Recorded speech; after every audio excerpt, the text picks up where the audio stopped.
Hello guys, আসসালামু আলাইকুম। Welcome to my channel Jitu media. এবং আজকে আমি একটি ড্রয়িং ভিডিও নিয়ে আপনাদের সামনে হাজির হয়েছি। তো আজকে আমি যে ড্রয়িংটি করতে চলেছি এটা ছোট থেকে বড় সবাই করতে পারবেন, একটু মন দিয়ে দেখলে সবার হবে। তো প্রথমে আমি এরকম একটি চারকোনা বক্সের ভিতরে এরকম কলম দিয়ে একটি দাগ টেনে নিয়েছি। দেন এবার আমরা একটু কালো রঙে ব্রাশটাকে ডিপ করে এরকম একটু দরজার মতন কিছু একটা বানানোর চেষ্টা করব। আমি এখানে ওয়াটার কালারটা ইউজ করছি, আপনারা যে কোনো কালার দিয়ে এই ড্রয়িংটা করতে পারেন। সেটা বলতে বলতে এখানে আমার দরজাটা আঁকা হয়ে গেছে। আমি দরজাটা সম্পূর্ণ ব্ল্যাক কালার করেছি, আপনারা চাইলে একটু পেন্সিল কালার দিয়ে শেডও দিতে পারেন। হলুদ কালার, এটার মাথাটা একটু ব্ল্যাক কালার, এর মাথাটা একটু ব্ল্যাক কালার হয়ে গেছে কারণ আমি এর মধ্যে ভুলবশত অন্য একটা হেড লাগিয়ে দিয়েছি। তারপরে আমি ব্রাউন কালারটা নিয়ে পানির সঙ্গে মিক্সড করে এখানে একটু দেওয়ালের মতন একটা শেড দেওয়ার চেষ্টা করছি। আপনারা চাইলে স্কেল দিয়েও করতে পারেন, তবে একটু খেয়াল রাখবেন রঙটা কিন্তু নষ্ট হয়ে যেতে পারে, কেননা আমি এখানে ওয়াটার কালার ইউজ করছি। অন্যান্য সব জল রঙের ক্ষেত্রেও কিন্তু জল রঙটা নষ্ট হয়ে যেতে পারে। আপনারা অনেক খেয়াল রেখে কাজটা সম্পন্ন করার চেষ্টা করবেন। আমি আমার মতন করে একটু একটু করে আগাচ্ছি। দেখতে দেখতে আমার জল রং দিয়ে দেওয়াল আঁকা একদম। তো আমি এখন একটু এর মধ্যে টাচ আপ করার চেষ্টা করব। তো এরকমভাবে আমি একটু রং দিয়ে একটু হালকা করে টাচ আপ করে দিলাম। আপনাদের কিন্তু এইরকম একটা কালার আনার জন্য আবার জল রঙে ডিপ করা বা জল রং বের করার কোনো দরকার নেই। আপনারা জাস্ট এখানে একটু পানি অ্যাড করলে এরকম ধরনের একটি কালার পেয়ে যাবেন। তো এখন আমি যেটা করবো সেটা হচ্ছে, আমি এই দরজার নিচ থেকে যেখানে দাগ দিয়েছি এখানে একটু সবুজ রঙের কিছু ঘাস ফুল পাতা এঁকে দেব।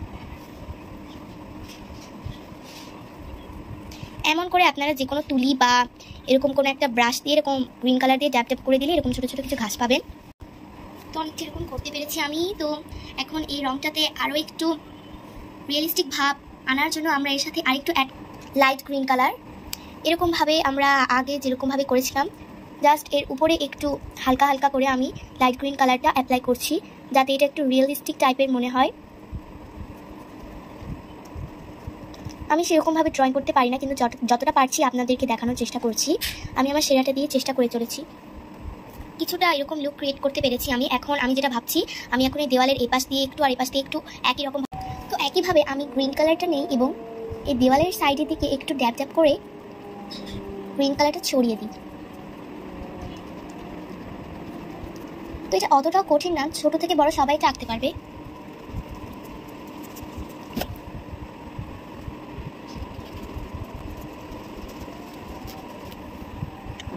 একইভাবে আমি এই পাশেও করে দেখো, আমি একইভাবে এই পাশেও করে নিয়েছি এবং আমি আবার লাইট গ্রিন কালারের উপরে ব্রাশটা একটু টাচ আপ করার পর এবার এখানে অ্যাপ্লাই করছি, যাতে মনে হয় একটু রিয়েলিস্টিক টাইপের।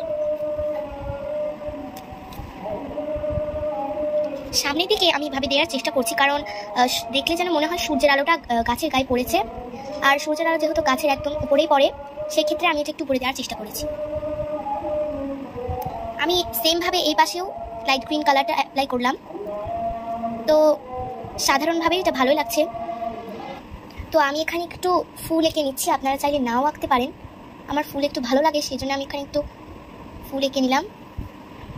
তো এখানে আমি হালকা হালকা একটু ফুলের ভাবটা বোঝানোর চেষ্টা করলাম, যেন দেখলে মানে অল্প ফুল ফোটার চেষ্টা হয়েছে। দেওয়ালগুলো একটু পুরনো বোঝানোর জন্য আমি এখানে একটু গ্রিন কালারও অ্যাপ্লাই করছি, যাতে মনে হয় এই দেওয়ালটা অনেক পুরনো। তো এরকম একটু হালকা শ্যামলা ভাব বোঝানোর জন্য আমি একটু গ্রিন কালারকে ওয়াটারে ডিপ করে এখানে অ্যাপ্লাই করলাম, যাতে মনে হয় বাসাটা অনেক পুরনো। দেন হাত দিয়ে একটু এরকম একটু ড্যাপ করলে কিন্তু আমরা একটি সুন্দর পুরাতন শ্যামলা একটা ভাব পেয়ে যাবো গাছে। তো আজকে এই পর্যন্তই। আমার ড্রয়িংটি আপনাদের ভালো লাগলে please like, share and subscribe করবেন, এবং আমার ড্রয়িংটা কেমন হয়েছে এটা অবশ্যই কমেন্টে জানাতে ভুলবেন না। সবাই ভালো থাকবেন। আসসালামু আলাইকুম।